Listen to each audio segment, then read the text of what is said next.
Kashinagar block खांडाबा पंचायतर पालीसिंग ग्राम रे गजपति जिलापाल जुग्म अभियोग शुणाणी कार्यक्रम अनुष्ठित।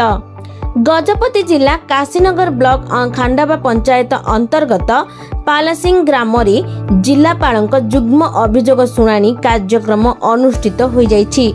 पालासिंग ग्राम सम्मिलनी कक्ष रे अनुष्ठित होइथिबा ଏହି କାର୍ଯ୍ୟକ୍ରମରେ जिलापाल स्मृति रंजन प्रधान मोट 115ଟି अभियोगर शुणाणी करथिले। सेति मध्यरु 59ଟି व्यक्तिगत व 56ଟି सामूहिक समस्या रहिथिबा एवं गोटे समस्यार तुरंत समाधान करा जायथिला।